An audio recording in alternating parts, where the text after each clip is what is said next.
are looking at fully manual, okay? So we're having a look at, first of all, what is manual mode? And we're going to have a look at the relationships of shutter speeds, the relationships of apertures, the process of shooting in manual, how to take a light meter reading in manual mode, and then adjusting our shutter speeds and apertures in manual, and our ISO. I know loads of people have had so many questions about ISO throughout the course, and we are going to answer all of those for you now this evening as well. And when I talk about the relationship of shutter speeds and the relationships of apertures, I'm referring particularly to stops, and we'll have a look at that a little bit more in just a moment. So, and of course, we'll have our summary and our Q&A as always as well. So are we ready, guys? Are you ready to dig in and change the dial to fully manual? Mia, you say you've been waiting patiently for ISO. Well, brilliant. Well, we'll have a look at that a little bit later on. Now, most of us know why we are here. Why would you ever want to go into fully manual mode? So guys, why do we want to go to fully manual? Why is this such an important mode for us to learn? Sabrina, absolutely right. To have control. Adam, yeah. Jim, you're spot on. There, more creative control. Howard, better photographs. Yeah, better photographs, true more control. Absolutely. To control the picture, Rianne. Yeah, everybody is saying it there now. We want control, creative and technical control.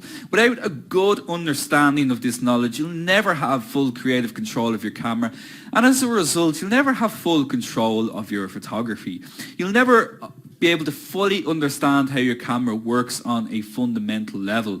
Without fully manual, you'll always get an unknown result. It can be trial and error in terms of motion and in depth of field. And we've had a look at this with the semi-automatic functions, our AV and our TV, which are fantastic. These are great stepping stones to learn our apertures and shutter speeds. However, as we saw in the previous lesson, you are always sacrificing one visual element for the other. So in AV, you are taking control of your aperture, but we know that we lose our control over our shutter speed. And then in TV, vice versa, we've control of the shutter speed, but then we lose control of our aperture. And the image here on screen is a result of having these technical skills. This is an image where the photographer has purposely chosen to control the motion and the depth of field to make a stunning image like this. Okay, so again, here we have an example of having total technical control and an incredibly fast shutter speed here to freeze the subject, but also a nice shallow depth of field to blur out the background. These are decisions that the photographer is making before even taking the photograph. And in this photograph, the photographer could have chosen a wide or deep depth of field to show the crowd if they wanted to. Again, these are creative decisions you make when you master fully manual. Without fully understanding this and sticking to those auto modes on your camera, as I said, you've got trial and error. You could have any result. So you could end up with the subject blurring in the scene, or with shallow depth of field, or the subject frozen and with full depth of field. You just don't know what type of shot you're going to get. So, having a strong technical knowledge of manual photography will open new creative options to you. So you get to make decisions like, well, tell me, guys, what's happening in this photograph? What type of shutter speed am I using? Or, well, not that I'm using, Filippo Venturi is using. So, can we make a guess at what type of shutter speed is being used on this? Well, not the exact number, Adam. You're saying 2/50th of a second, but yeah, we're getting it there, guys. A fast shutter speed. How do we know that? What indicates to us the fast shutter speed in this particular photograph? Yeah, Ryan, you're absolutely right. Yeah, absolutely, Cherie, as well. It's the rain. So we can see the droplets of rain here in the photograph, and that adds drama to this photograph. It adds a lot of drama to this particular shot that you may not have gotten if you were using a slower shutter speed, where if the rain was moving too fast, that it simply wouldn't register, wouldn't be recorded the same way as it is here, which adds a lot of drama to the shot. So you'll be able to make these kinds of photographs, you'll be able to make these kind of decisions and really get dramatic photographs like this as well. So it's time to turn the dial to that feared but anticipated manual function. And I think everybody has been looking forward to this one. So Until now, we have been controlling the settings using our semi-manual modes, AV and TV. Or at least I hope you have been using those modes, but perhaps you've been using your program modes as well. So when we use the AV or aperture value, the camera, as we know, takes control of the shutter. Sorry to say that again, just tripping up over myself. When we switch to the aperture value mode, the camera takes control of the shutter. We lose the control over the shutter speed. And it does this because it wants to ensure we're getting the correct amount of light into the camera for our scene. Does anybody remember that? Does everybody remember that from lesson 7? We saw this in lesson 7 where we switched to these semi-manual modes to balance the exposure, to make sure that we have the correct exposure. We're sacrificing one or the other. So we're losing either control of the aperture or we're losing control of the shutter speed. This is because the camera just wants to get to get the correct exposure, okay? So we want to take control back and we want to be able to control our depth of field and our motion, and we need to do this by switching to manual mode. Fully manual mode does come at a price because you need to have some technical knowledge. But the way you guys have been keeping up with the content of this course, I don't think this is going to be an issue at all. So what do you need to use fully manual mode? Well, the first thing you're going to do is you're going to have to learn how to take your own meter readings, or at least understand what the meter is saying to you about how much light is currently coming into the camera. So we looked at the camera's light meter in depth in lesson 7. We'll have a look at it a little bit later on in this lesson as well. So you make that light meter reading first of all. Then you are going to make the appropriate adjustments to ensure you get a good exposure. So is everybody feeling comfortable with the light meter from lesson 7? Excellent. Paul, Vonda, you're saying, Steve, yes, Mary, brilliant. If you're not too sure, do review that lesson. It is a very important lesson because the light meter is going to tell you your starting point, essentially, for your exposure, where you can begin to make your adjustments, okay? So there are some fundamental things we need to know about the relationship as well of different shutter speeds and also the relationships of different apertures and understand what happens when we change them. But just before we look at them, I do just want to quickly recap on the concepts of stops of light again. So we saw in the previous lesson, a stop in photography refers to a measurement of light, a volume of light. A stop is either doubling or halving the amount of light in your scene. Remember, going +1 stop was doubling the amount of light. Going minus a stop was halving the amount of light in your scene. Anytime you double the amount of light getting to the camera's sensor, you are increasing light by 1 stop. And the opposite, anytime you have the amount of light coming to the camera sensor, you are decreasing the light by 1 stop. Now that's important to know for this next part, which is our shutter speeds, so our common shutter speeds. So here are the common shutter speeds we saw all the way back in lesson 4. And hopefully you're more familiar with these numbers now that you've been using your TV mode.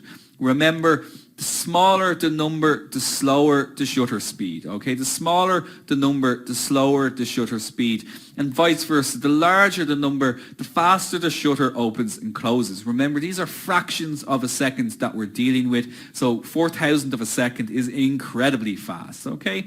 Now, we also know that the faster the shutter speed, the more we freeze motion, okay? And then the slower the shutter speed, the more objects our subjects will blur through or streak through our scene. Now, back in lesson 4, I said that the numbers that we are seeing are standard shutter speeds and the ones we should concentrate on for the moment until we get our heads around them properly. Now, the reason we want to look at these specific shutter speeds is because they have a very specific relationship to each other, and this is where stops come back into play.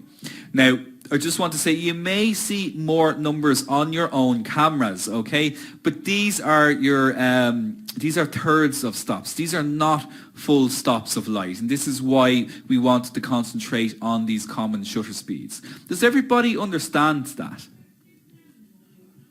Okay, so You will see some, yeah, excellent. So you will see some more numbers on your own cameras, but these are not full stops of lights. These are smaller increments. We don't want to worry about those for the moment. We just want to concern ourselves with what we call the common shutter speeds. Okay, so let's break this down. Let's say I have a certain amount of light reacting to the camera sensor when using a shutter speed of 500 of a second. So we're taking a photograph, we're at 500 of a second.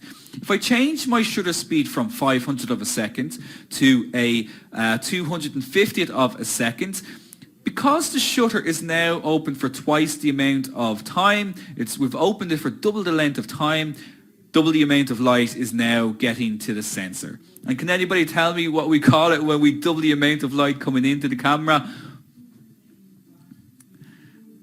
Jason, yeah, right in there.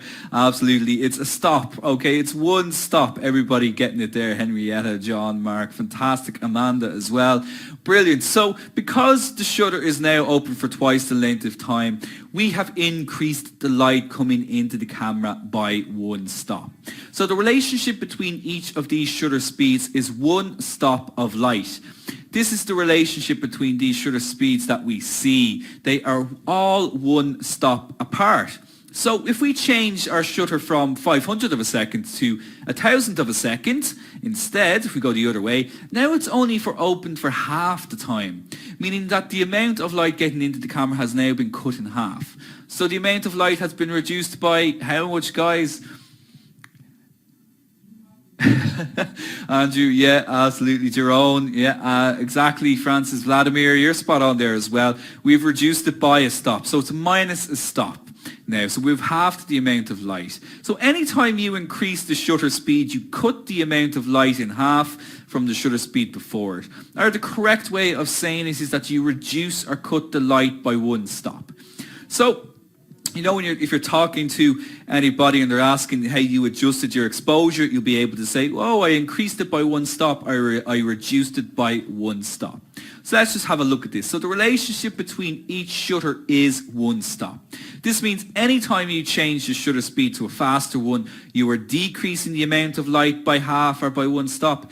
And anytime you make the shutter slower, you are allowing more light in, which means you are increasing the light by one stop. You're doubling the amount of light coming in.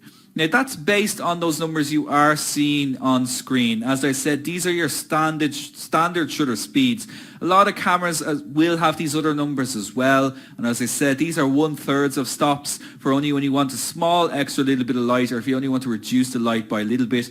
But I'd like you to just focus on these main numbers for the time being. Otherwise, you know, it could get a little bit confusing.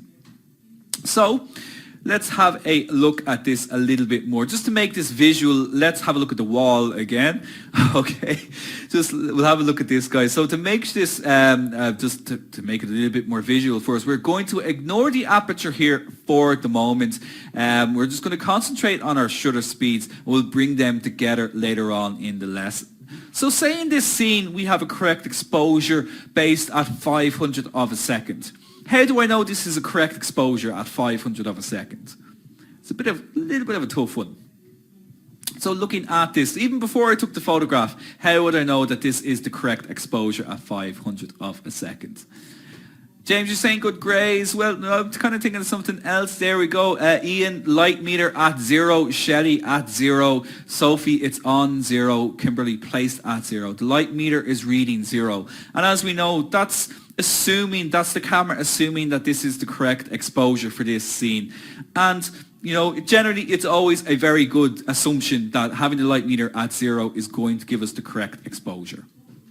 Now, here we have the same scene that is one stop overexposed, and we know by this that firstly the picture itself is overexposed, but mainly again we know that it's overexposed because our light meter is now reading +1. So we know that there's double the amount of light coming into the scene. Now, I'm going to add the shutter speed scale here in just a second, but for the moment, does anybody want to guess what shutter speed might be in this scene if the correct exposure was at 500 of a second?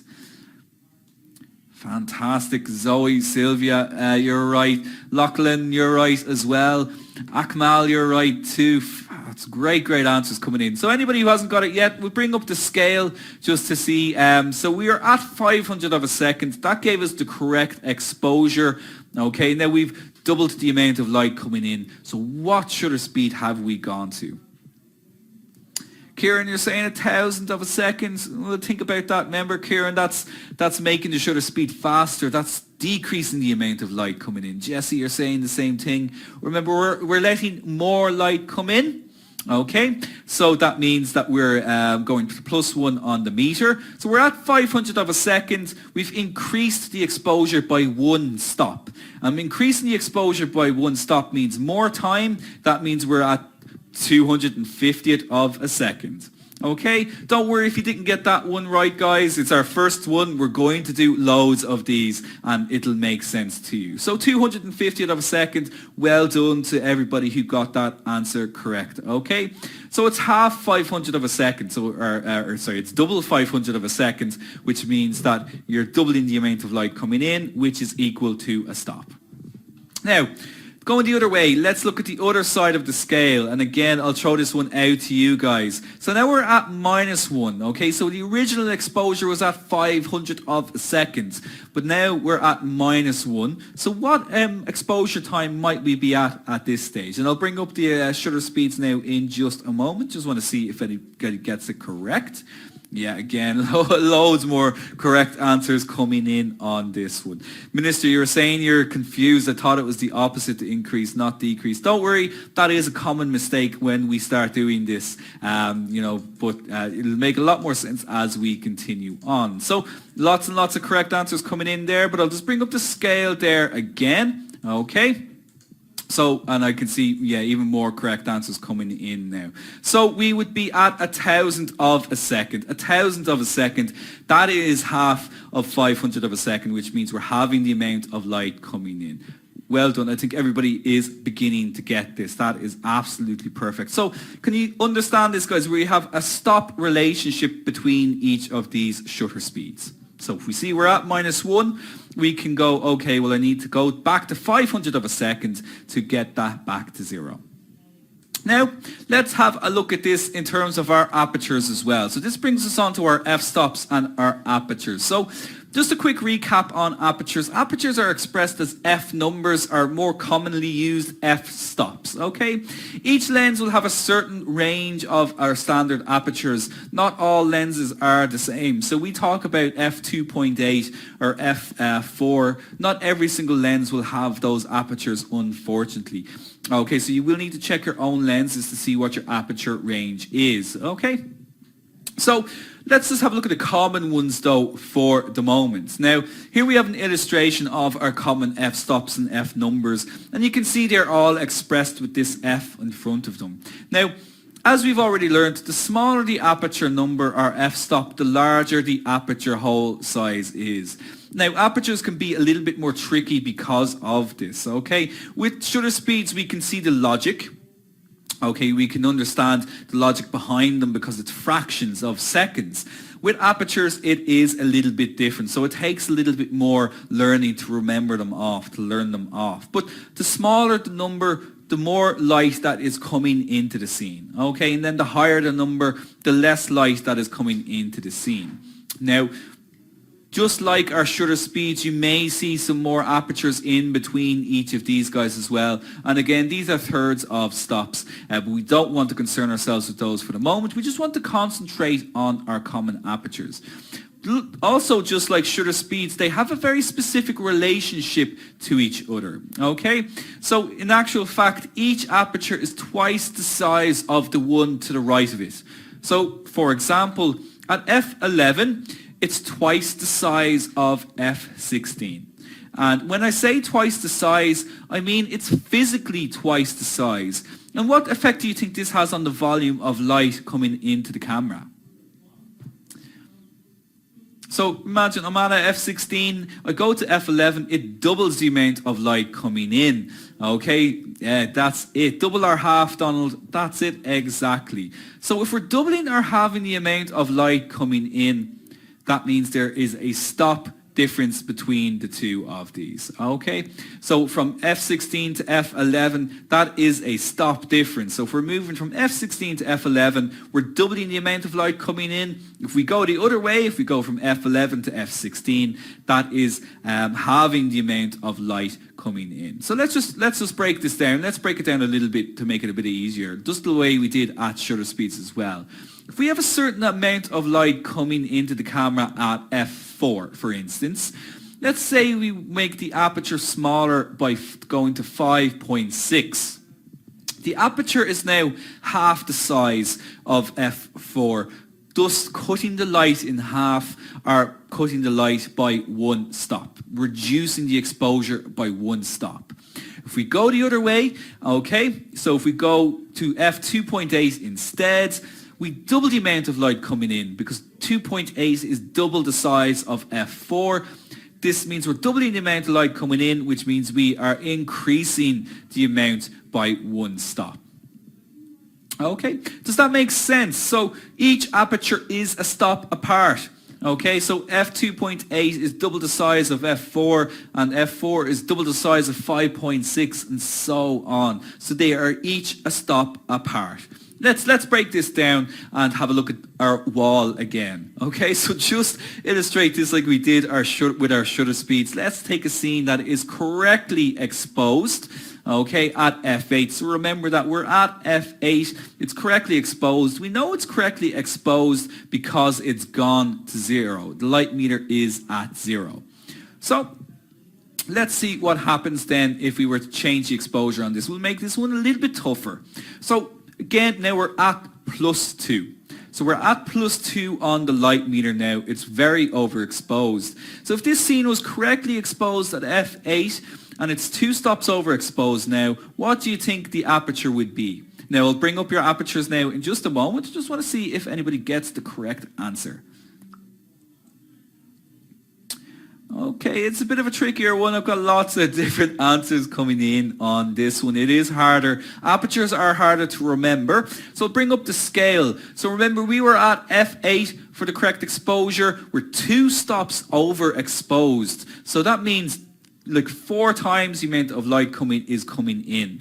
So what aperture might we be at? Brigitte, you're saying 5.6. So we'll have a look at f8 to 5.6. That's just 1 stop.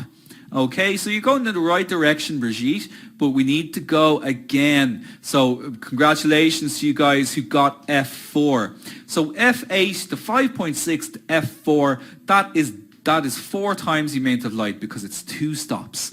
Okay, don't worry if you didn't get that one right. It is trickier with apertures. I see a lot of people were going the other way. They were going to f16. Remember, the smaller the number, the more light that is coming in. Okay?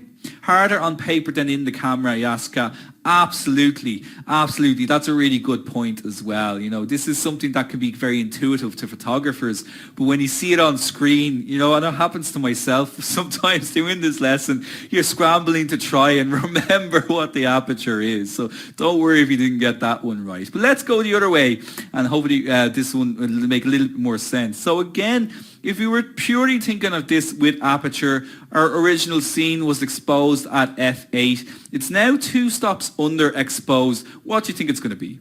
Yeah, and I can see everybody is getting it now on this one. Absolutely spot on. I'll just bring up our apertures again so we can see them clearly if you're just having trouble remembering them. Yeah, Tracy, Steve, Trevor, Don, absolutely spot on. Dee, Kate, Mel, Amanda. We are at f16. Perfect, guys. F16 is 4 times less light coming into the scene. It's 2 stops closing then. F8 to F11, then to F11 to F16. It's 2 stops. As we know, a stop is either doubling or halving the amount of light. We've reduced it by 4 times in this particular photograph. Excellent. I think it's beginning to come together. Okay, Chris, you're asking for an answer to your question. We'll try and get to your question at the end, Chris. If you can save it for the Q&A, or the support might be able to help you out there as well. Okay, so now that we understand that a little bit better, when we go into manual mode, we now have a process that we need to follow. The first thing you need to do is to determine how much light is in the scene. And how we do that is to do a meter reading. Okay, so that's our first step for taking a photograph in fully manual. Then we need to analyze the meter just like we did in those previous examples to determine how much more or how much less light you need to expose the scene correctly. Then we need to manually select our shutter and aperture combination to get the correct amount of light into the camera, and then we just simply press the button and we get our amazing, hopefully our amazing photograph. Okay, simple 4-step process. You do your meter reading, you analyze how much more or how much less light you need, and then you make your adjustments using your shutter and your apertures together to get the correct amount of light into the camera. You capture that amazing shot. Now don't worry, we'll have some examples of the shutters and apertures together to see how all of this works in a real time. And Vonda, ISO is a factor as well. Vonda, you're absolutely spot on. We'll bring that guy into things a little bit later on as well. Now the first thing we need to do is take a meter reading to see how much light is coming into our camera based on the current shutter and aperture settings. Now, this is one that always confuses people at the start. Your camera's light meter has no default. It's no default setting, okay? It always takes its readings from based on whatever settings you have last dialed into the camera. There is no starting point for your camera's light meter. So if your last photograph was at f22 at 2000 of a second, that's where it's going to start for your next photograph, okay? It will always be set exactly as you left them the last time you were out shooting. So you'll need to see how much light is coming in based on these settings. Then using the meter, you readjust for your new scene. Does everybody understand that? There's no starting point for your light meter. It starts on whatever your last setting was. So that means if you are in a situation that was very bright the last time, and then you're suddenly in a situation where it's very, very dark, you're going to have to do a lot of adjusting to get that light meter back to zero. And when you get it close to zero, then you can start to make more adjustments with it as well. This is in manual Divan, yeah, absolutely. We're only talking fully manual now. So there's no starting point for your light meter. Now, Divan, just on that one, if you did shoot in, say, aperture priority, and you switched to manual, sometimes it will have the settings you previously used. But generally, it just remembers whatever your last manual setting was. Linda, you're saying your brain hurts. Well, don't worry, Linda. Take your time with this. I do recommend reviewing this afterwards as well. But hopefully, as we go on a little bit more, it'll come together a little bit more. Okay, so that's just an important thing to note. Your camera's light meter will always remember what your last settings were. So you may have to do big adjustments to get it back into the center. Now, so as we have seen, manual mode, there is no real starting point for your shutter and your aperture settings. They're just whatever settings you used last time. Now, later on, we will discuss setting them based on shutter and aperture combos for the scene that you want, but we won't go too far ahead just yet. Your first point of reference is to see how much light is coming into the camera based on the current settings. So you'll refer to your camera's light meter. So when you pick up the camera, you point it at the scene that you want to shoot, you press the shutter halfway down to see what the light meter is saying to you. So we will be looking at that scale from -2 to +2. So if I see that it's at -2, I know I need to make an adjustment to let 4 times more light into the scene to get it back to 0. So even before I've done anything, I can see it's at -2. I know I'll need to make a big change to my apertures or my shutters or perhaps both to get it back to 0. If it's at -1, I know it's underexposed. I just need to let more light in, double the amount of light coming in. Same if it's at 0, if I'm lucky enough it's at 0, I pick it up, I point and shoot. It's already at 0, I have my correct exposure. Then if it's at +1, the scene is too bright, I'm going to have to make it darker, so I might have to increase my shutter speed, or I might have to close my aperture down a little bit. Or if it's at +2 stops, I'm going to have to make a fairly significant adjustment and either close the aperture down or make the shutter speed much faster, or do both. Okay, is that coming together a little bit more? Yeah, I can see, Ian, you're saying your Pentax goes from +5 to -5. Yeah, some cameras will have expanded meter ranges. It's not going to make a huge difference at this stage. So if your camera does have more range on it, the principle is the exact same. Now, so just a recap.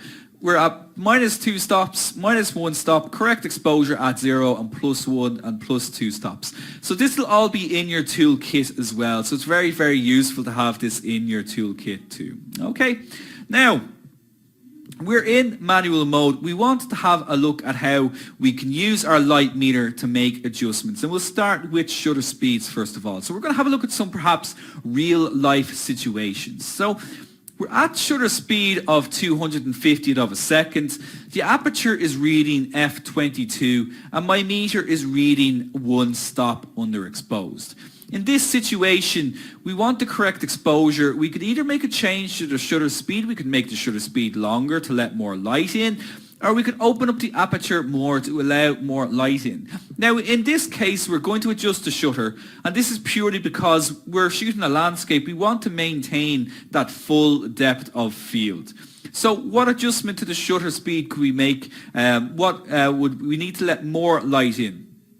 So we're at -1 stop. We need to let more light in. We are at 250th of a second. What do we need to go to? Now I see a lot of 500ths of a second coming in. Think about it, guys. 500th of a second is making it faster. That would mean less light. I'll just bring up our shutter speeds here again. I see loads of correct answers coming in there as well. Margaret, Lindsay, yeah, you're absolutely spot on there. Guys, I see some people saying slow. Try and give me a number. Excellent. Okay, look, everybody is getting it there now. Yeah, we would need to go to 125th of a second. Sandra, you're spot on there as well. 125th of a second. That allows more light in, meaning that gets our light meter to 0. We now have our perfect exposure. Don't worry, guys, if you didn't get it entirely right. Again, this is a case of practice makes perfect. Now, let's have a look at some more examples, a little bit more of an extreme example in this one, okay? So the camera, again, we're in manual mode. All of these are manual exposures. Again, we do our meter reading. So I've done a meter reading for this scene. It's really overexposed. It's at +2. The shutter speed is at a 15th of a second. The aperture is at f16. Now, again, in this case, we only want to adjust the shutter speed because we want to maintain our depth of field for this landscape. This one's a bit tougher, so I'll bring up the shutter speeds here. So we're at a 15th of a second. It's really overexposed. It's 2 stops overexposed. So what shutter speed would it go to get the correct exposure? Gertrude, Bridget, Robert, Lawrence. Lawrence, you're going the wrong way. Think about it. So Robert, Bridget's right. Tim is right there as well. Andrew is spot on there too. Excellent stuff, guys. So we're going to go to 60th of a second.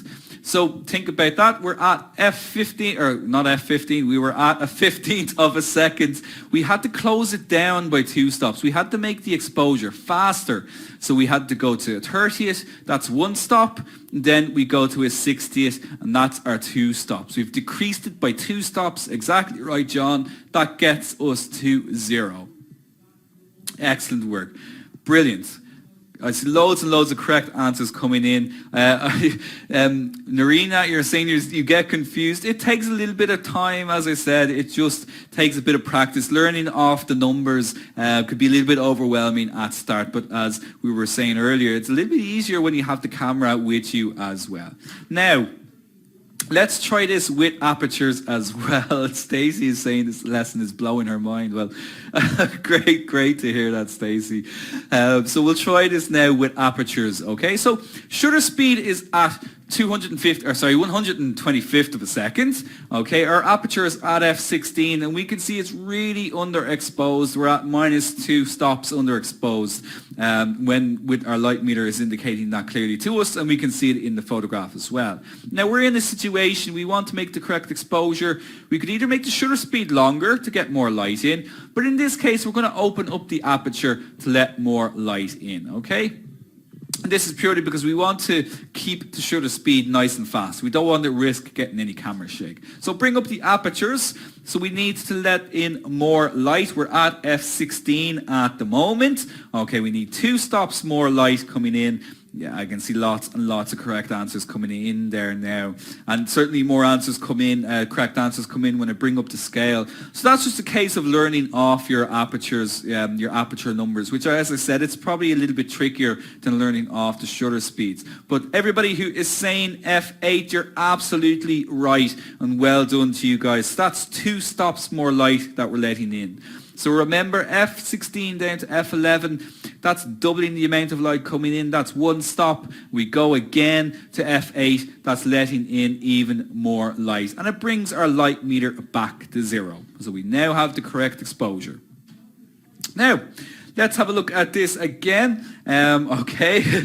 So we've lots of examples of this, but it's just really to hammer it home for you guys. So here we're at this scene. This is a familiar scene. Okay, so shutter speed is at 125th of a second again. Our aperture is now at f2.8. We can see it's reading plus a stop over. Okay, so we've got too much light coming in. We can see it's completely overexposed. If we're in this situation, we want to make the correct exposure. We want to just adjust our aperture in this case to maintain our shutter speed. You can see loads of correct answers coming in on this one already. Some people saying actually saying the correct adjustment for the shutter speeds, which is great, guys.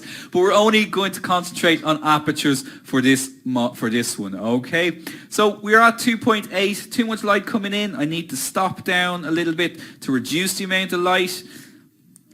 Brilliant. Brilliant. Absolutely fantastic. And Yashka, you said, but then you're also going to see the guy. You are indeed going to see the guy, but we're only worried about exposure for the moment. So everybody who said F4, you're absolutely spot on there as well. And a massive, massive congratulations to you guys.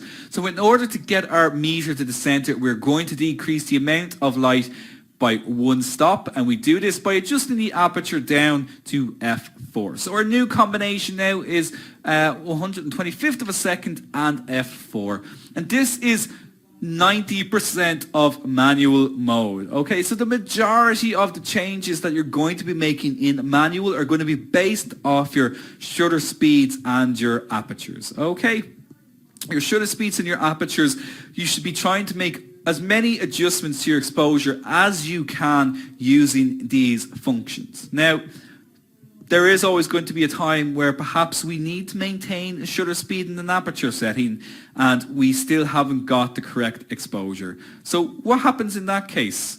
So say with this exposure here, say it was still telling me it was too dark, and I needed to maintain those particular aperture and shutter speed settings. How am I going to get the correct exposure? There we go. Everybody is anticipating this one all right. So this is where our ISO comes in finally. Okay, and there's a very particular reason that we only bring it in at this stage. And it's the reason I just mentioned. A lot of people ask me about ISO very early on in the photography course, but really it should be one of the things that you should be considering last in your exposures. Okay, so we go to ISO when we are struggling a little bit with light. So if we want to maintain a particular exposure setting, we want to maintain our aperture and our shutter speeds, but we don't have the correct exposure, then we need to go to ISO. Now, as we know, we have a sensor in our camera, and this camera's sensor is light sensitive. It records light. Okay, we looked at this all the way back in lesson 3. But we have the ability to make the sensor either more sensitive to light or less sensitive to light, just thus requiring less light or more light to make the exposure. Okay? So ISO is a control that essentially turns up and down the sensitivity of your sensor so you can make good exposures with less light.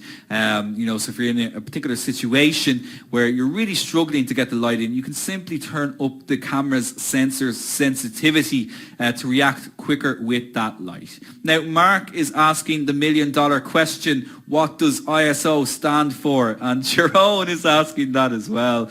Every single time.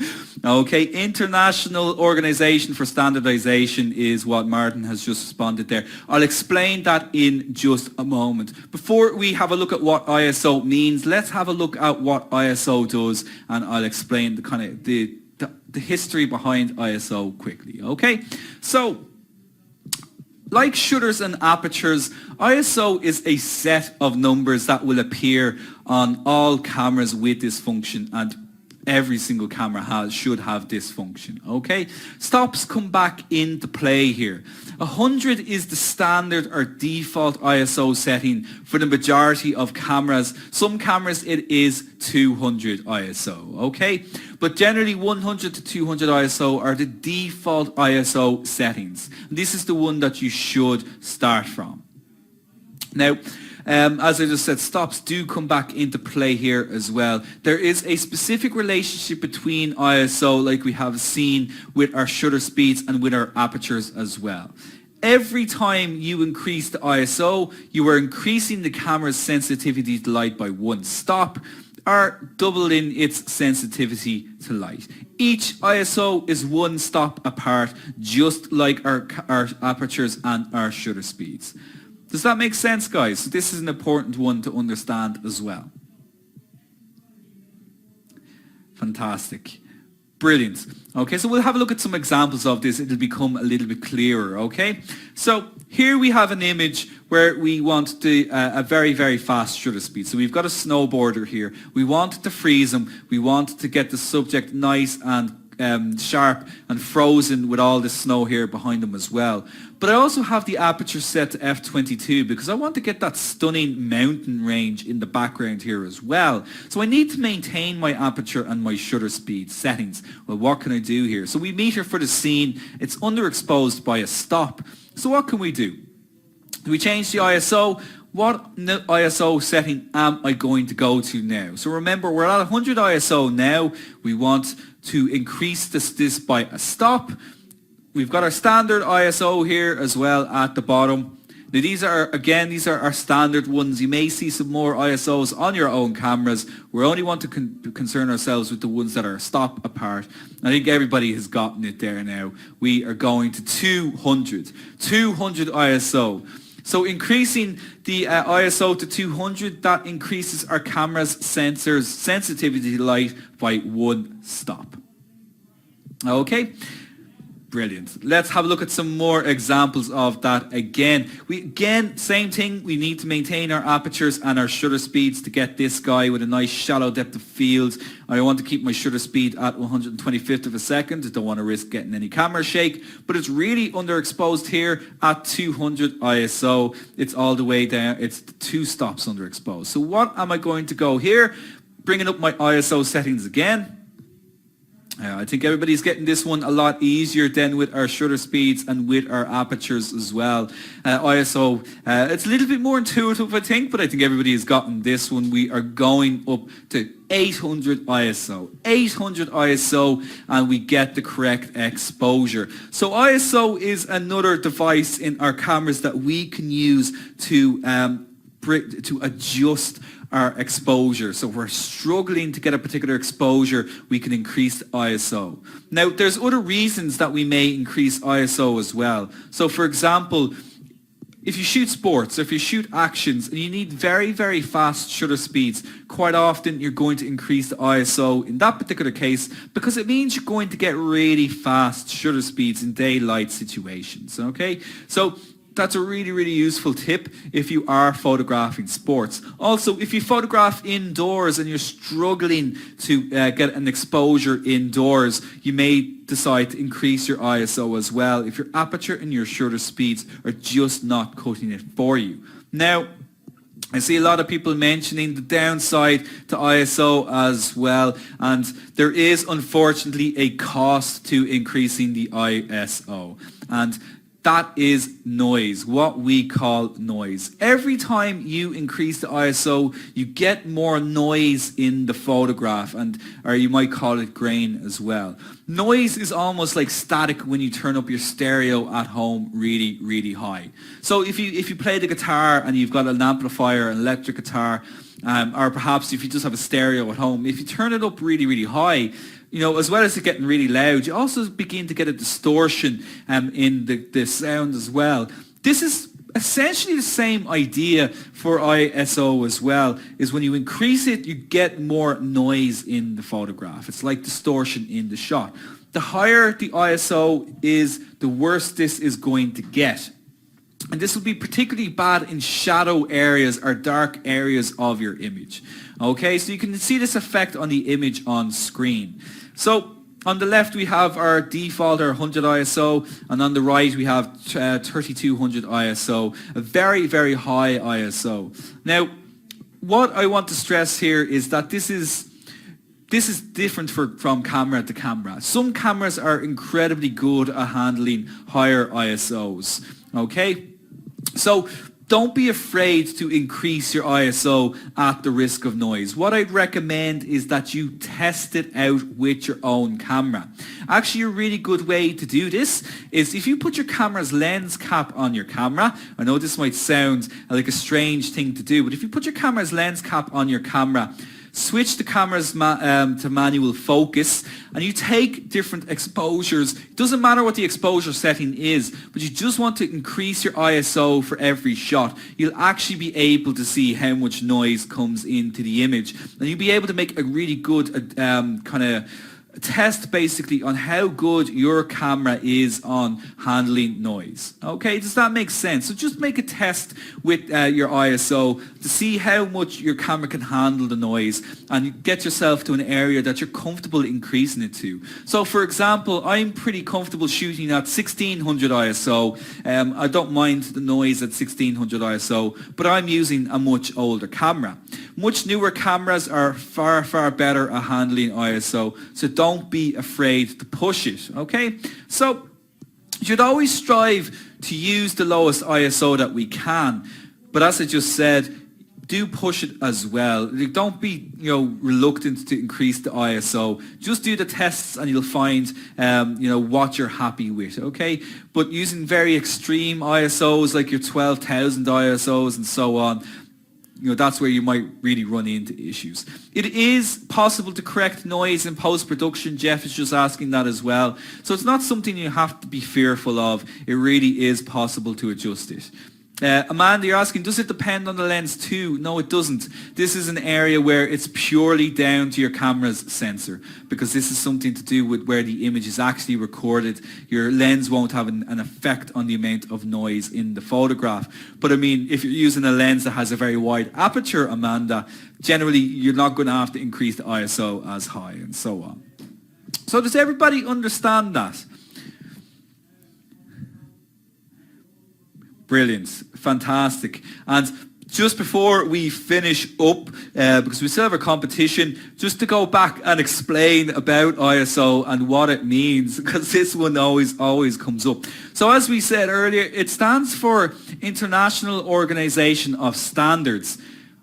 But that's not ISO, that's IOS. So the International Organization of Standards are a governing body as such. We come up with standards for lots of different kind of things, measurements essentially. They do it for cars and stuff and so on. There's ISO numbers for cars.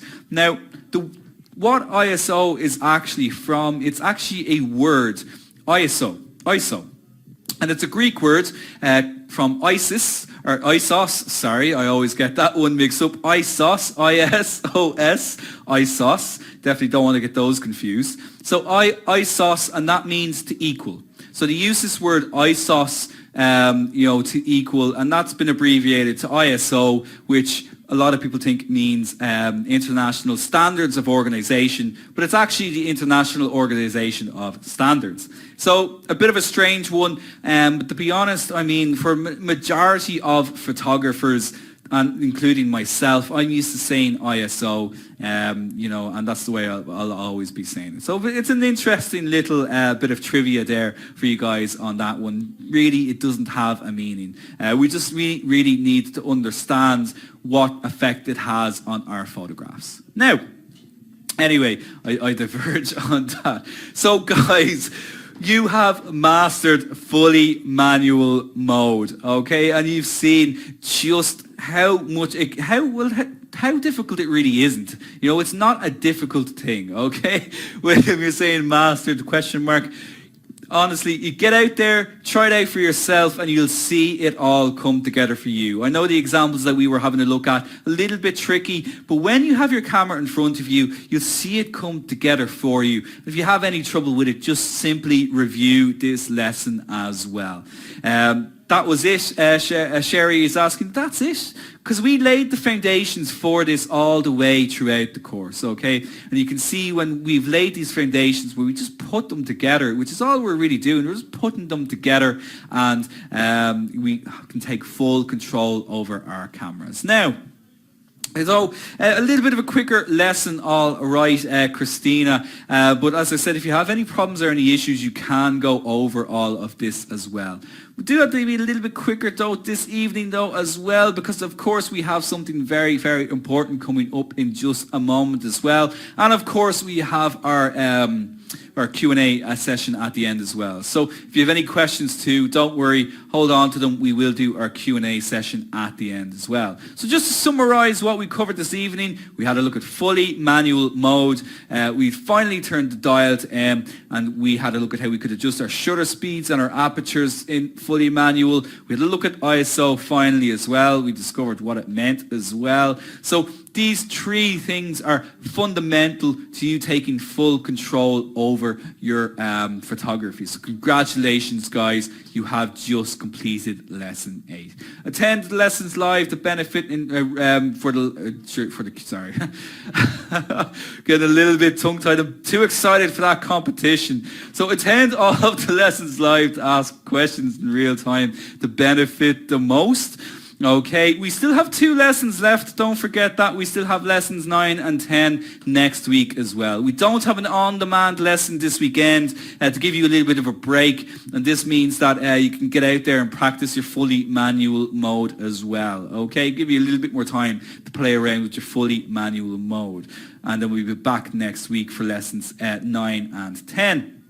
As usual, you can follow us on Twitter at twitter.com/Shaw Academy and facebook.com/Shaw Academy as well. The next lesson is the color of light. So we're going to have a look at white balance, color temperature, and we'll also have a look at focusing as well. So loads of questions about focusing and how to get sharper photographs. We'll have a look at that on next week's lesson too, and attend live if you can. Now, okay, so I know you have been super excited about this all the way back since lesson 1. Arthur, you're asking who won. We haven't announced the winner just yet, okay? So we've loads and loads of questions about this. We've had so many questions since our names. It's all the way back in lesson 1, and loads of questions about our Premium Plus membership since we announced the competition. Well, one lucky person here this evening is going to get that gift of continuous education, and we're going to help you to achieve and progress in whatever your goals may be. Now, before we start doing our drum rolls at home, I want to build up a little bit of anticipation. Let's just refresh. Let's have a look at what the person is going to win. So do we want to have a look and see what you're going to win? What one lucky person is going to win? Loads and loads of yeses coming in. Yeah, well, let's just refresh our memories to see exactly what the prize is. So the lucky winner is going to get 12 months Premium Plus membership. This is our best subscription model where you get absolutely everything that's included here in Shaw Academy. Okay, so let me ask you guys a question. What is the most important course that you need to do next? So what course is going to be the most important? Yoshka, you're absolutely right. Oh, Marianne, you're someone saying graphic design there. Or you could absolutely do graphic design. So I was thinking more along the photography lines. Of course, it's the Ultimate Photography Program, the Ultimate Photography course, okay? So the first thing you'll hopefully be doing on the Premium Plus membership is the Ultimate Photography Program with myself. I am extremely proud of this course, but then again, I'm very biased as I designed it. I put my blood, sweat and tears on this. So would you like to see what's involved in what we call the UPP here? Tina, you're saying I'd love that. Yes, please. Yeah, absolutely. Okay. Well, the UPP explores all the areas that we simply cannot cover at a foundation level. Okay, so there's so many areas of photography that you guys have been asking me about, do we cover it on the foundation course? Do we go into macro? Do we go into astro? And so on. And simply at this level, they're just too complex topics, okay? But now that we have built the foundations, you can tackle these more exciting areas of photography. I mean, you've heard me say it countless times throughout this course, that's something we cover on the UPP. And that's because we cover everything on the UPP. We cover black and white, we cover astrophotography, we cover macro, we cover raw, we cover flash, we cover studio, just to name a few. But on top of that as well, we do give huge practical advice and feedback with you on your photography as well. We have dedicated lessons to looking at your photographs and improving your photography as well. This is not just about these lessons, but it is also about a more interactive, practical side of things as well, where we can sit down with you, have a look at your photography live in the lessons and give you real-time feedback on this as well. When we do our foundation course, we teach you the basic concepts and skills, and we have learned a lot so far, and we're not even finished yet. We still have a week left of this, but think about how much you've learned over the last 3 weeks. Now, I know there are lots of people here from varying backgrounds, from complete beginners to people with a little bit more experience, but regardless of your background, has everybody here learned more than you thought you would have so far? Do you feel that you've learned a lot more than you ever expected when you signed up to this course? And I can just see learned loads. Brenda is saying, yeah. Jane, you're saying definitely. Helen, yes. Ken, absolutely. Paul, Vikram, you're saying that as well. Yeah. So, everybody, I think, is always kind of pleasantly surprised at how much they do learn on this course as well. And that's what I am most proud of, to be able to develop and teach everybody the same skills in, at least what I hope is a fun and accessible way. And while we teach you the basic skills on the foundation course, what the UPP strives to achieve, it teaches you how to build and develop on these skills. So you can get out there, you can practice your photography at a much more advanced level. And the skills that we teach are applicable to everybody in any area of photography. I see a lot of people saying, I want to become a professional, is this course for me? Or I see a lot of people saying the opposite, I don't want to become a professional. This course will help you to master your craft. Photography is a craft. It gives you the knowledge and the skills to really take your photography to the next level and really broaden your knowledge and your abilities as well, regardless of where you want to go with your photography.